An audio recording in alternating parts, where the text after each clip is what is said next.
ನಮಸ್ಕಾರ ವೀಕ್ಷಕರೇ, ಶ್ರೀಗರಿ ವಾರ್ತೆಗರಿಗೆ ಸ್ವಾಗತ.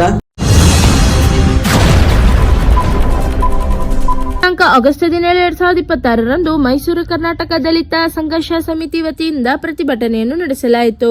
ಹೊಸ ಜಿಲ್ಲಾಧಿಕಾರಿಗಳ ಕಚೇರಿ ಮುಂಭಾಗ ಪ್ರತಿಭಟನೆಯಲ್ಲಿ ಎಸ್ ಮಂಜುನಾಥ್, ಜಿಲ್ಲಾ ಸಂಚಾಲಕರು Swamy Mandya, Mohan B, Manjunath, BK Siddaraju, MP Ramesh, P Subramanya, Palani ಮುಂತಾದವರು ಉಪಸ್ಥಿತರಿದ್ದರು.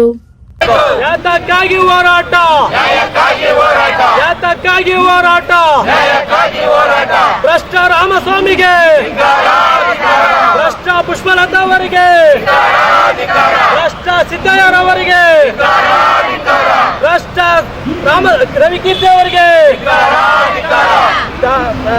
ಮೈಸೂರು ತಹಸೀಲ್ದಾರ್ ಮಹೇಶ್ ಕುಮಾರ್ ಅವರಿಗೆ, ಮೈಸೂರು ತಹಸೀಲ್ದಾರ್ ಮಹೇಶ್ ಕುಮಾರ್ ಅವರಿಗೆ, ಪ್ರಿಯದರ್ಶಿನಿ ಅವರಿಗೆ, ದಲಿತ ವಿರೋಧಿ ಪ್ರಿಯದರ್ಶಿನಿ ಅವರಿಗೆ,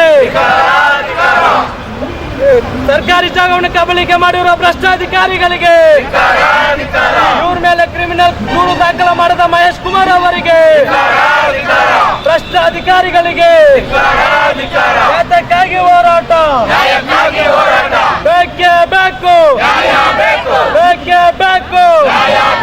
ಸರ್, ಇವತ್ತು ಮಾನ್ಯ ಜಿಲ್ಲಾಧಿಕಾರಿಗಳ ಕಚೇರಿಯ ಮುಂಭಾಗದಲ್ಲಿ ಪ್ರತಿಭಟನೆ ಮಾಡ್ತಿರೋಂಥ ಉದ್ದೇಶ ಏನಂದರೆ, ಏನು ರಮನಹಳ್ಳಿ ಪಟ್ಟಣ ಪಂಚಾಯತಿ ವ್ಯಾಪ್ತಿಗೆ ಬರುವ ಅಂಚೆ ಗ್ರಾಮದ 292 ಸರ್ವೆ ನಂಬರ್ನಲ್ಲಿ ಏನು ಸರ್ಕಾರಿ ಜಾಗ ಖಾತೆ ಮಾಡಿಕೊಟ್ಟಿದ್ರು ರಾಮಸ್ವಾಮಿ, ಪುಷ್ಪಲತಾ, ರವಿಕೀರ್ತಿ ಮತ್ತು ಸಿದ್ದಯ್ಯರವ್ರನ್ನ ಈಗಾಗಲೇ ಸರ್ಕಾರ ಅಮಾನತ್ ಮಾಡಿದೆ.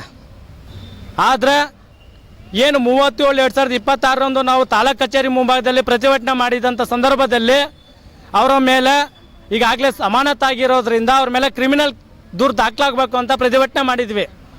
ಆ ಪ್ರತಿಭಟನೆಯ ಸಂದರ್ಭದಲ್ಲಿ ಮಾನ್ಯ ತಹಸೀಲ್ದಾರ್ ಮಹೇಶ್ ಕುಮಾರ್ ಅವರು ನಮಗೆ ಒಂದು ಭರವಸೆಯನ್ನು ಕೊಟ್ಟಿದ್ದರು.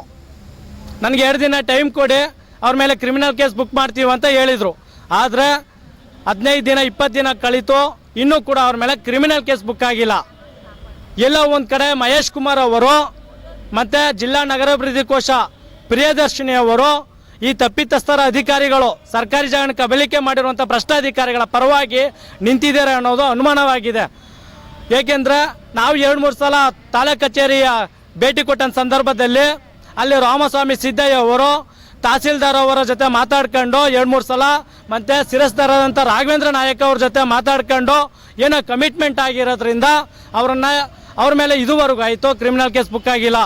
ಅಂದರೆ ನಾವು ಹೋದಂಥ ಸಮಯದಲ್ಲಿ ಏನು ಅವ್ರ ಮೇಲೆ ಕ್ರಿಮಿನಲ್ ಕೇಸ್ ಬುಕ್ ಮಾಡೋಕ್ಕೆ ಡ್ರಾಫ್ಟು ಕೂಡ ರೆಡಿಯಾಗಿತ್ತು, ಅವ್ರ ಟೇಬಲ್ ಮೇಲೆ ಕೂಡ ಇತ್ತು. ಮಹೇಶ್ ಕುಮಾರ್ ಅವರ ಟೇಬಲ್ ಮೇಲೆ ನಮಗೂ ಕೂಡ ತೋರಿಸಿದ್ರು, ನೋಡಿ ಅವ್ರ ಮೇಲೆ ಕ್ರಿಮಿನಲ್ ಕೇಸ್ ಬುಕ್ ಮಾಡೋಕ್ಕೆ ಪೊಲೀಸ್ ಠಾಣೆಗೆ ಕಳ್ಸೋಕ್ಕೆ ರೆಡಿಯಾಗಿದೆ ಅಂತ ಕೂಡ ಹೇಳಿದ್ರು. ಅದೊಂದು ಕಾಪಿ ಸೈನ್ ಆಗದೇ ಇರೋ ಕಾಪಿನೂ ಕೂಡ ನಮಗೆ ಕೊಟ್ಟರು. ಆದರೆ ಏನು ಇವರಿಬ್ಬರು ಭ್ರಷ್ಟಾಧಿಕಾರಿ ಭೇಟಿ ಕೊಟ್ಟ ಸಮಯ 2 ದಿನ ಆದಮೇಲೆ ಅವರ ಮನಸ್ಸು ಚೇಂಜ್ ಆಗಿಬಿಟ್ಟಿದೆ. ನಾವು ಇನ್ನೊಂದು ಸಲ ಸರ್ವೆ ಮಾಡಬೇಕು ಆ ಜಾಗವನ್ನು, ಅದನ್ನು ಕನ್ಫರ್ಮ್ ಮಾಡ್ಕೋಬೇಕು, ಎಲ್ಲ ಅಧಿಕಾರಿಗಳ ಜೊತೆ ಜಂಟಿಯಾಗಿ ನಾವು ಸರ್ವೆ ಮಾಡಬೇಕು ಅನ್ನೋದು ಉಡಾಪೆಯನ್ನು ಉತ್ತರವನ್ನು ಕೊಡ್ತಿದ್ದಾರೆ. ಅಂದರೆ ಅವರು ಅವರ ರಕ್ಷಣೆಗಾಗಿ ನಿಂತಿದ್ದಾರೆ ಅನ್ನೋದು ಮೇಲ್ನೋಟಕ್ಕೆ ಕಂಡು ಬರ್ತಿದೆ. ಮತ್ತೆ ಮುಂದಿನ ವಾರ್ತೆಗರಿಯಲ್ಲಿ ಭೇಟಿಯಾಗೋಣ. ಶ್ರೀಗರಿ, ನಿಮ್ಮ ಮನದಾಳದ ಗರಿ.